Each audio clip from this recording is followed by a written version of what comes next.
Chapter 12. Kirtan Loor clutched his hands at the small of his back so they would stop trembling. I am in your debt, Madam Director, and at your service. How kind of you to say so, Agent Loor. Isan Isard thumbed a small device. The lights in the room slowly brightened while shields descended over the windows. The rising illumination revealed the room to have a tall ceiling, with dark wooden beams curving up from the four corners to meet in an apex above the center of the floor. The walls and carpet shared the same deep blue, though a strip of carpet the same bright red as worn by Imperial guards bordered the floor at the edge of the wall. In the far corner he saw a desk and chairs that were elegant yet far from ornate, in keeping with the general Spartan nature of the room. It struck him as odd that a large room that was all but empty could seem so decadently opulent. The only thing the room seemed rich in was wasted space. Then it struck him. On a world that is so crowded with so many people, wasting this amount of space is the height of luxury. Isard's predatory pacing at the center of the room snatched his attention away from the subtle messages of the architecture and appointments. She wore an admiral's uniform, complete with boots, jodhpurs, and a dress jacket, though the garments were red. A black armband circled the upper part of her left arm, and the jacket bore no rank insignia or cylinders at all. Yet even without the external signs of rank, her intensity and the deliberation with which she moved radiated power. Though he would have put her age at a dozen years older than his own, he found her attractive. Tall and slender, she wore her black hair long, and the white streaks descending from her temples made her even more exotic than middle-aged. Her face appeared classically beautiful to him. A strong jaw, sharp cheekbones, a high forehead, a gracefully small nose, and large eyes were all the elements that most women would have killed to possess, or would have paid to have given to them. Even as he catalogued all the bits and pieces of her that should have triggered some sort of lust in him, and the aura of power surrounding her was terribly exciting. Fear overrode any glimmerings of carnal desire. When she looked at him, with dark brows accenting her eyes, he knew where the menace dwelt in her. One eye was ice blue, as cold as Hoth, and as cruel as a hut in a sporting mood. The other eye, the left one, was a molten red, with golden highlights that flashed with fiery determination. The left eye told him that any effort by him that was not fully devoted to her service would be met with the bloodless retribution promised by her cold right eye. Curtin shivered, and she smiled. Agent Loor, your personal file has a number of interesting inputs. You are rated as having a visual memory retention rate of nearly 100%. He nodded. If I read it or see it, I remember it. This can be a useful tool if applied correctly. Isard's expression lost some of its hardness, though this in no way made Curtin feel as though he were any safer. In the report about Bastra, you mentioned not using skirtopanol during his interrogation because he had been dosing himself with lotiramine. This was a precaution you learned to take because of a case on Corellia where doing just that had negative effects, yes? The suspect died. Your report says you used the fact that the lotiramine masks the presence of blastone necrosis to confront Bastra with his own mortality. When that did not prove effective, you began conventional interrogation. Curtin nodded. Sleep deprivation, protein starvation, coercive holographic and auditory illusions, taken from what I knew of him. It all proved quite promising until the blastone necrosis began to make his whole body septic. I then initiated treatment for the condition. And this treatment killed him. Her eyes became mismatched slits. Do you know why? He had a reaction to the bacta used to treat him. Do you know why? Curtin was about to offer her the explanation the MD5 droid had given him when Bastra died in the bacta tank, but he knew that she would not accept it. I do not. Isard hesitated for a second, and Curtin knew he had escaped punishment by being truthful. What does ZX1449F mean to you, if anything? He instantly recognized the number, but held back his answer until he could sort out the details and put them into coherent form. That is the lot number of a batch of Bacta that was contaminated by the Asheran rebels on Thyfera. It made its way to Imperial Center and infected nearly 2 million soldiers and citizens. It rendered them allergic to Bacta. Curtin frowned. But Gilbastra never was on Imperial Center. You do not know that for a fact. Perhaps he was here. She shook her head slowly. It does not matter, because he could have run into that batch of Bacta almost anywhere. It was ordered disposed of, and I saw to it that much of it was funneled to the black market. That, however, is not important. What is important is this.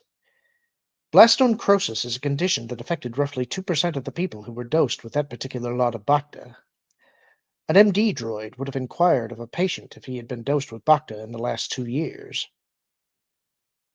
But because I ordered treatment and didn't recognize the significance of the disease, Gilbastra died. No! Isard's eyes hardened. Gilbastra committed suicide. What? His reports about you are in your file.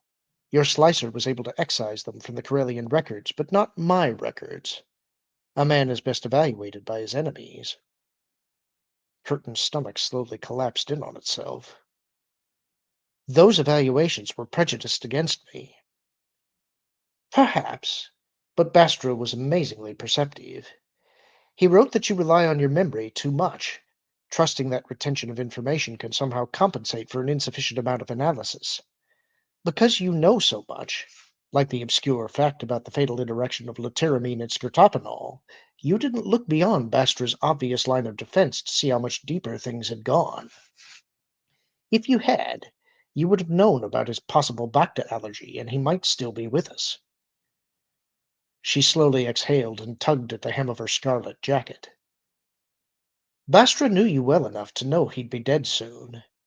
That gave him enough hope to feed you useless information. He held out as long as he could because he was playing for more time for his Confederates to further sever ties with their past. The intelligence agent realized right then that the display of bravado Bastra had provided during their first meeting on the Expeditious had not been a false and hollow thing. Curtin's face burned as he heard again everything Bastra had said, this time with the man's mocking tones intact and brutal. What I had seen as my brilliance in ferreting out his errors had been him playing to my sense of superiority, leading me on after him like a nerf eager for slaughter. For 2 years I'd been a fool. A revelation hit him strongly enough to make him tremble. I've been fooled for even longer than the 2 years I've chased them down, haven't I? Very good, Agent Loor. Isard's expression lightened slightly, as if she were on the verge of smiling, but she did not. The responsibility for your deception is not wholly your own. Our training and indoctrination tends to make agents and soldiers believe in their own infallibility. This has proved to be a detriment to the Empire. You were not alone in falling prey to it. Even the late Emperor had his blind spots. Curtin decided to avoid the invitation to question the Emperor's wisdom, or lack thereof, and instead followed up on his previous question. The falling out Bastra and Horn had was faked. I thought the reason for it was stupid, and assumed they were stupid for being at odds over it. This is even better, Agent Loor. I feel as if in realizing how badly I was used, I can see more depth to things. A blind spot is eliminated, letting you see more of what goes on around you. She ran an index finger along her jaw. If you had read Bastra's evaluations of you instead of having them destroyed, you would have been able to come to this epiphany sooner. He nodded confidently. And I would have had them by now. And you were doing so well. Isard's face contorted into a snarl. Don't backslide. Curtin blushed. I'm sorry. More's the pity that you are not. You assume superiority where there is none. She folded her arms across her chest. The Emperor likewise assumed that if he destroyed all the Jedi Knights, that his Jedi Knight and a handful of Force-trained special agents would be sufficient to control the galaxy.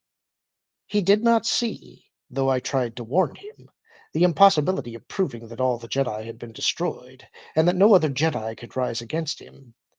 His obsession with the Jedi blinded him to the real threat posed by opposition leaders who are no more intelligent or remarkable than you are. As a result, the Empire is falling apart, and the rebels are threatening to supplant the Empire with their own new republic.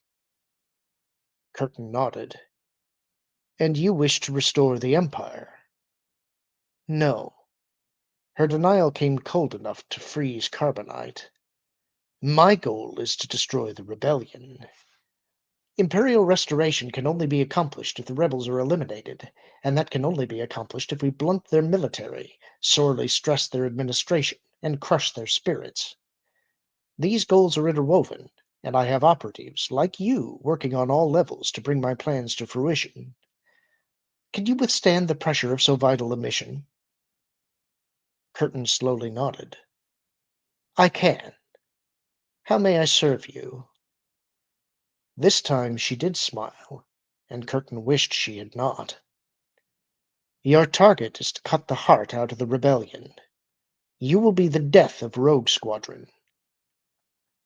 Excuse me? Curtin frowned, wondering if he had heard her incorrectly. I am no fighter pilot. I know nothing about Rogue Squadron.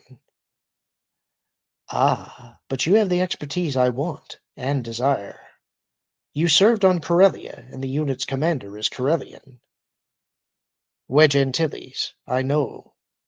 Curtin raised his hands. But that is not to say I know him. I don't. I don't even know anything about the squadron. But you can learn.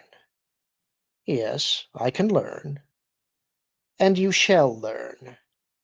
She nodded slowly towards him, then brought her head up abruptly.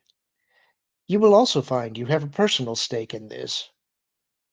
Curtin aborted a wince. Yes? Our source within the squadron tells us that a friend of yours is a flight leader of remarkable skill. One of Isard's earlier statements ran through his mind again. A man is best evaluated by his enemies. Corran Horn. You see, you already know more about them than you thought you did.